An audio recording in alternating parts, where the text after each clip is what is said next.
What's up guys, welcome back to Austin Makes Stuff.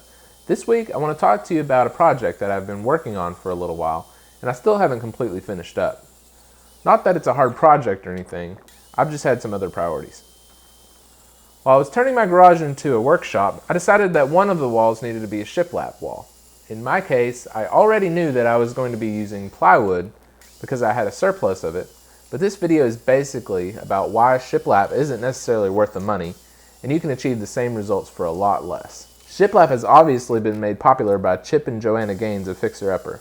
It's a great look, but if you're starting from scratch, you may want to skip shiplap altogether. Shiplap is great if you pull down sheetrock and it's underneath, but in order to go to the store and buy shiplap, it's a lot more expensive than other options that can give you the same look. Nickle gap is very similar to shiplap. Although the boards don't overlap one another, it still gives you that desirable shadow line.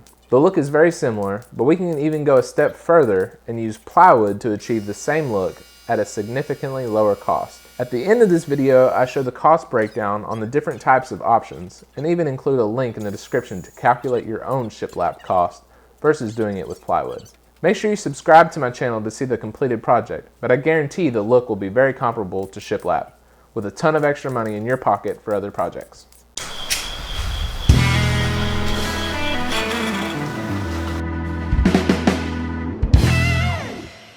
What's up guys, welcome back to Austin Makes Stuff.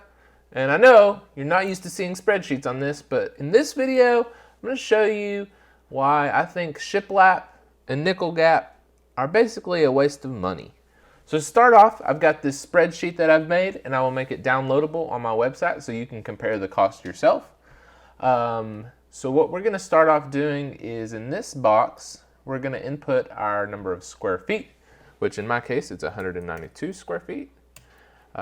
And I will have this spreadsheet completely finished, so all you'll have to do is put in the square feet and it'll give you the total cost of each of these, and it will give you the savings between shiplap and plywood, which is actually a lot more savings than you would expect. So right down here I have a list of my references.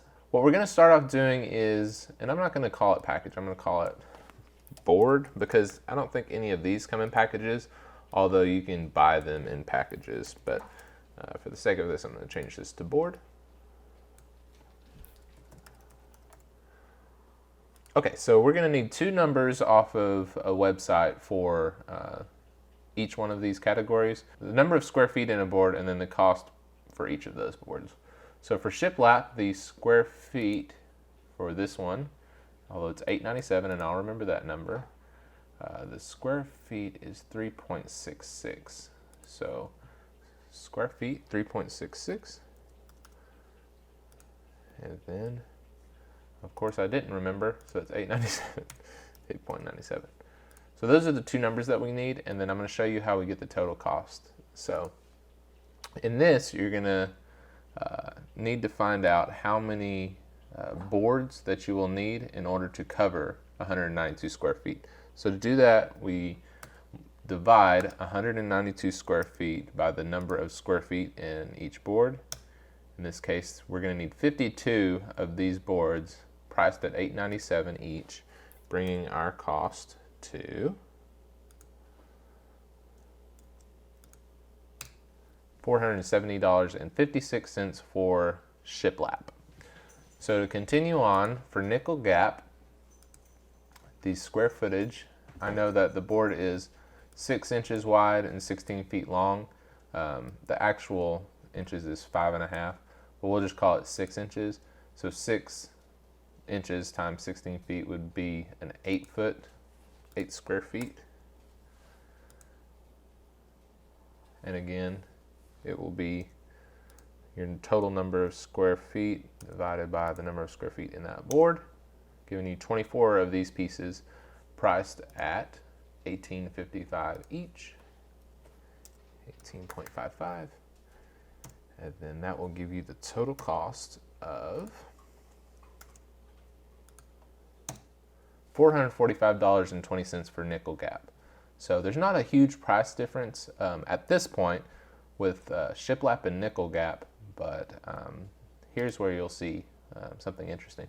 So plywood we know is 8 foot by 4 foot, giving us 32 square feet. And to get the number of boards that we need, again, it'll be 192 divided by the square footage in each of the boards. So we'll need 6 pieces of plywood, and those cost $13.93 each. And I'm using 3/8 inch plywood in this scenario, but they'll be $13.93 each. $13.93. So that brings our cost on plywood to a total of $83.58, giving us a savings of, and I'm going to compare it with Shiplap because that's what I want to do. Minus that. So that saves us $386.98 by using plywood versus Shiplap. So I'm going to have this spreadsheet downloadable on my website, and all you'll have to do, I'll keep all of these numbers the same, but all you'll have to do is go in and type the number of square feet that you have to cover. And so say you want to do a whole room in this, what you would type in would say your room's 400 square feet, all the walls are.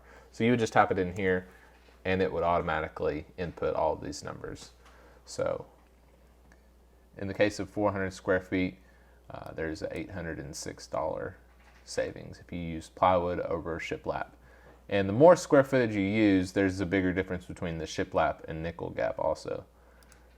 But I also wanted to point out, if you don't use a lot of square feet, say that you're only doing just a small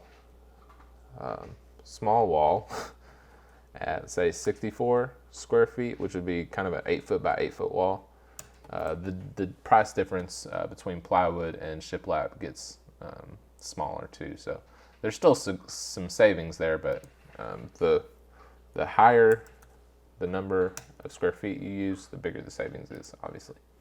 So anyways, go on over to my website. I'll have a link in the description below, and you can download the spreadsheet yourself. I'll have a version in Google Sheets, as well as an Excel spreadsheet that you can download. So now obviously if you use plywood, you're gonna have to cut it down. I cut mine at 8 inches, but you can also get them to do that at the home center for you. Just make sure that they're cutting it straight. Thanks again for watching. My next video will cover how to install the Shiplap, and keep checking back in because I'll show you the completed project once it's done. And yeah, thanks for watching. See you next time.